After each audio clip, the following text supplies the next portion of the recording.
నమస్కారం.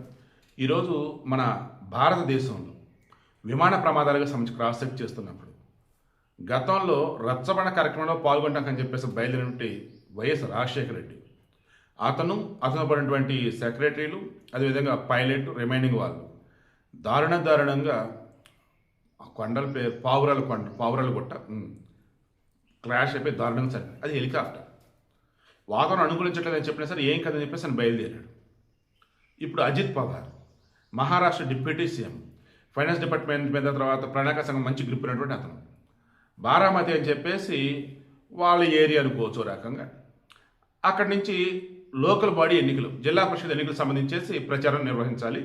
అలానే morning around బయలుదేరి ఉన్నారు బాంబే నుంచి. అందులో ఈయన సెక్రటరీ, ఈయన అటెండరు అండ్ ఇద్దరు పైలట్లు ఉన్నారు.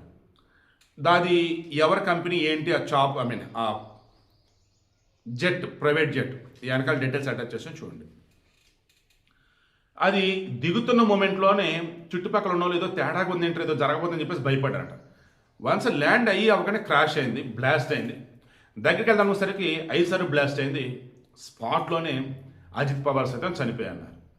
ఇప్పుడు ఇక్కడ అత్యంత కీలకమైంది, వైఎస్ రాజశేఖర రెడ్డి చనిపోయాడా, చంపేశారన్నప్పుడు జగన్మోహన్ రెడ్డి వాళ్ళ గ్యాంగ్ వచ్చేసి రిలయన్స్ వాళ్ళు వెనకాల ఉన్నారని చెప్పేసి నానా హడావుడి చేసి రిలయన్స్ మాటలను బిద్ది చేసి మరలా వాళ్ళతోనే సత్సంబంధాలు, వాళ్ళ మనిషికి మళ్ళీ రాజ్యసభ ఎంపీ ఇవన్నీ ఇచ్చున్నారు. అది అంతా తెలిసిందే. అది రాజకీయం.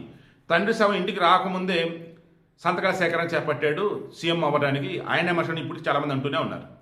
బట్ ఇక్కడ అజిత్ పవార్కి సంబంధించి నిజంగా ఇతను బయలుదేరడానికి ముందు ఆ ప్రైవేట్ జెట్ ప్రాపర్గా చెక్ చేశారా లేదా, బయలుదేరిన తర్వాత అసలు ఏమైనా అయిందా, దిగడానికి ముందు ఏమైనా అయిందా, ఫ్యూయల్ ఏదైనా ప్రాబ్లమా, మిషన్ ఏదైనా ప్రాబ్లమా, తనిఖీలు చేయకుండా తీసుకొచ్చారా, లేదా పైలట్ కావాలని చెప్పేసి అలా చేశాడు. ఎందుకంటే అజిత్ పవార్ అందరవాడు.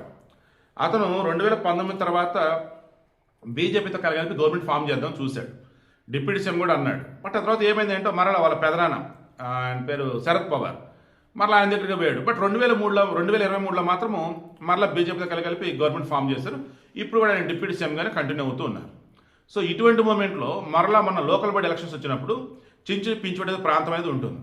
ఇక్కడ ఠాక్రే సోదరులు ముంబై కోసం కలిశారు, ఉద్ధవ్ ఠాక్రే, రాజ్ ఠాక్రే వాళ్ళు. ఇక్కడ వచ్చేసి శరద్ పవార్, అజిత్ పవార్ మళ్ళీ వీళ్ళు బాబాయ్ అబ్బాయి ఏకమయ్యారు.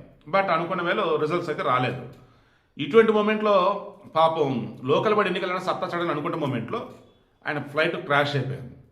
ఇక ఇతను అసలు ఎందుకు చనిపోయాడు ఏంటి ఇవన్నీ తెలియాలంటే బ్లాక్ బాక్స్ అత్యంత కీలకం, దాన్ని వెతుకుతూ ఉన్నారు. అది దొరికిన తర్వాత మరలా దానిలో ఉన్న డేటా మొత్తం బయటికి తీయాలి. ఏ రకంగా లోపల దానికి గొడవైందా, అండ్ ఎయిర్ ట్రాఫిక్ కంట్రోల్ నుంచి వాళ్ళకి సిగ్నల్స్ ఏమైనా అందేయా లేదా, వాళ్ళు ఏమైనా చెప్పారా లేదా, పోనీ వీళ్ళు ఏమైనా చెప్పారా, మేడే అని చెప్పారా లేదా, ఇవన్నీ తెలియాల్సి ఉంది. బట్ ఎర్లీ మార్నింగ్ ఇటువంటి న్యూస్ వినగానే నాకు ఒకసారి వైఎస్ రాజశేఖర రెడ్డి గుర్తొచ్చాడు. అండ్ రీసెంట్ టైమ్స్లో విమాన ప్రమాదాల సంస్థ క్రాస్ చెక్ చేస్తున్నప్పుడు ఎన్ని దారుణాలు జరుగుతున్నాయో అనుకున్నప్పుడు మరలా నాకు సౌందర్య గుర్తొచ్చింది. ఆమె సంబంధించి కూడా అంతే. ఎన్నికల ప్రచారం అది ప్రపంచంలో మెయిన్నెస్ సరిగినటువంటి హెలికాప్టర్ ఎక్కి ఉన్నారు. బట్ దారుణంగా క్రాష్ అయి చనిపోయారు. ఇప్పుడు ఇది కూడా అటువంటిదేనా, లేదా ప్రాపర్ మెయింటెనెన్స్ ఉందా లేదా అన్నీ తెలియాలంటే బ్లాక్ బాక్స్ దొరకాల్సిందే.